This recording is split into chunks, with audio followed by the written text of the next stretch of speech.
So 4 years ago today, I uploaded the first So You Want to Be a Film Nerd video, which was the first Strucci Movies video essay, and the first video on this channel. I was working a video production job at the time, and vaguely knew that I was going to be laid off, and the first day I found out my layoff date, I wrote the essay, and the day after that, I cut it and I put it up. Or something like that. I definitely made it in response to, I'm being laid off from this job, what am I going to do next?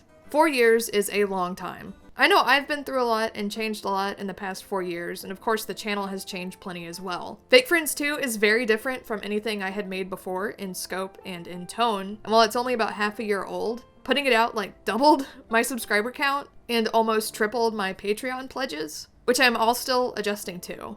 That one video took me from, oh no, do I have to eventually give this up and get a real job at Starbucks or something? Am I wasting my time? Am I deluding myself? Is this just a glorified hobby? Am I wasting these years? Will I ever get past this level of working so hard? And ended up, a lot of the videos I made, I was making the longer videos averaged out to maybe $2 or $3 an hour, if that, for the work that I put into them. To, all of a sudden, oh, I guess this is a career and not a hobby, which has been a huge boost for me psychologically and has already massively changed my life and my outlook, and it gives me so much excitement and hope for the future of what I'll be able to do with this channel and with my work in general. A lot of viewers interpreted the Fake Friends series as me hating fans, or the idea of having fans, or me being super resentful of my audience. But that's pretty far from the truth of how I feel about my audience and how I feel about my platform. I position Burnham and McLaughlin as antithetical, but they aren't really 100% antithetical. Burnham, as presented in his specials and music, doesn't straight up hate his fans. He hates the parasocial, exploitative aspect of the relationship and how much validation he still continues to draw from it. Particularly his Kanye song, "Part of me loves you, part of me hates you, part of me needs you, part of me fears you," through a layer of auto-tune for ironic detachment, seems to me to be a perfect distillation of that internal conflict. Someone antithetical to Jacksepticeye would straight up hate fans and feel no guilt when exploiting them,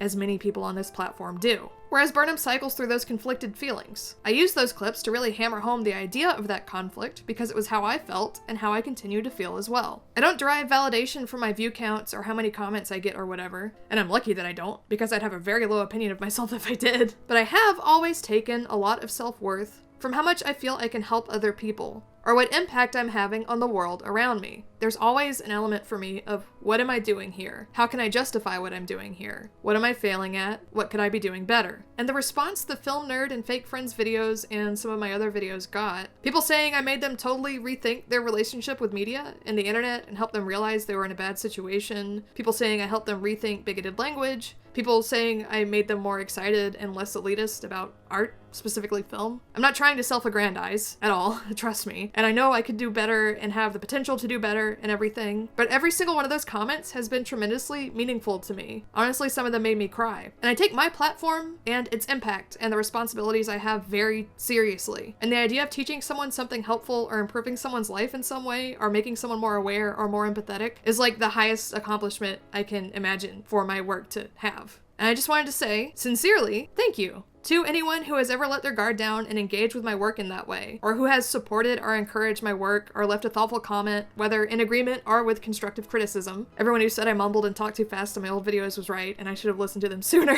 Because I am grateful. I'm not entitled to this job or to this platform, and I am so incredibly lucky to have it, and I'm often blown away by the support I've gotten. And this includes other creators too, people who've been so kind to me and so accommodating to me, and who've shouted out my work, or have been a part of my work, or have had me work with them. And just the fact that I can sit here and write a review for an obscure Korean fantasy webcomic about a skeleton, and people will, instead of laughing me off of the platform, enjoy it and be on board and respond to it, is absolutely wild. And I don't ever want to lose touch with how lucky I am and how weird and fortunate my life and situation are. I'm still not your friend, and I still don't want comments on my appearance or on who I'm dating or who I'm friends with. That's weird. And especially for someone who is just naturally shy and wary of attention, having an audience is weird and scary and uncomfortable. I get a lot more death and rape threats, or pseudo-death and rape threats, and just generally weird, disturbing messages than I let on that I get. And I basically have since I started. That's what being a woman on YouTube is. But I still really love what I do, and I'm happy to do it. And it's made possible by my audience. I've been putting my writing and drawings online since I was in elementary school, and putting my videos online since I was probably in middle school, and I was often shouting into a void and getting mostly mean, dismissive feedback if there was feedback at all. But I kept doing it because I love making art for the sake of making art, and I would make it either way, regardless of if anyone paid attention. The fact that I got my start making AMVs that nobody watched and did that for years before ever editing a video essay is proof of that.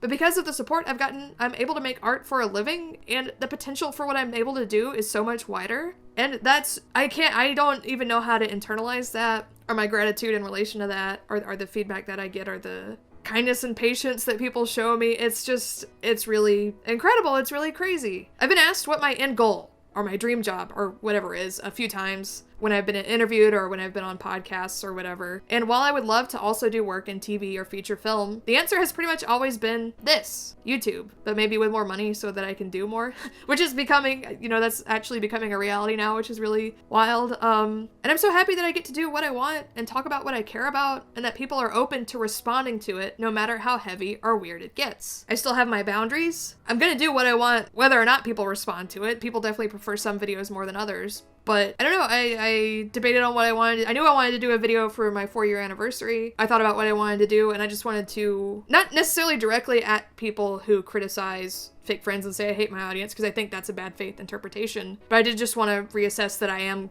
grateful and that I do appreciate it. And that I don't think I'm entitled to $1,000 a video, which is a lot of money. Or that I'm entitled to all of the very supportive, very vulnerable comments that I get of people who, it's hard to leave a comment saying that something changed your life, because you might just get, some responses calling you a loser or whatever. It's hard to be vulnerable in that way. The internet discourages people from being vulnerable in that way. And the fact that people reach out anyway because they want to express that the work that I made helped them or changed them, it's really wild. So thank you. I'm gonna keep doing this as long as I can. Maybe Patreon will collapse. Maybe YouTube will get shut down because there's so much horrible stuff on the platform and advertisers seem to be pulling out. But for now, I'm gonna keep doing it. And now I'm just rambling. I am of course working on more reviews and more video essays. I always say that. And I'm working on more short films. Critical Bits has been going really well. Critical Bits has been going super well. I know that it's very different from what my YouTube audience is accustomed to, but it's been such a great creative outlet, and I've really enjoyed having the opportunity to kind of start over with a fan base with more boundaries and with a character that people can focus on versus people being weird and focusing on me. We're about to have Jack Packard on from Red Letter Media. That'll be late March when that episode comes out, I think. Jack's been a bunch of people have been very supportive of the show. Thanks for listening to our dumb fucking show. it was crazy whenever you tweeted about us, because I was like, why is he doing this? Obviously, there's a horrible dark side to the internet and to being a content creator and to putting yourself out there, and so many dangers about seeking that kind of validation and empty validation and everything. But this year so far, it's been so fun and just awesome, and I have so much cool stuff that I'm excited to put on the channel, and so much cool stuff that I hope to make in the future. I think I've said this outside of YouTube, but for Fake Friends 3, I want to make a real documentary with interviews of people. Hopefully academics, maybe some content creators, maybe some bigger name people. I want to actually go out and film and record interviews. That is not within my scope yet. I think just as soon as I realized I was making more money, my plans for it got way bigger, and now I'm not going to settle, so it might take a while to make it. I'm so excited that that's even a possibility. And just thinking of the person that I was in 2015 when I started this channel, I'm a much happier person now, and I believe in myself and the work that I'm doing a lot more, and I'm a much more confident person. And I complain a lot, and there's a lot to complain about with harassment and everything, but I, for real, am really happy and really grateful and really excited over the next couple of years. I'd be happy, I really sincerely would be happy to just keep doing this forever. I don't need to transition into television or whatever, or transition into feature filmmaking with wide distribution to feel validated, because like I said, I get validation when I feel like my work has meant something to someone, and so many people have been so kind in their responses. So I'm really happy for now. I'm really happy with the work that I do and with its potential. And now I had a script and I've just gone off of it and I'm just rambling. Yeah. So thanks.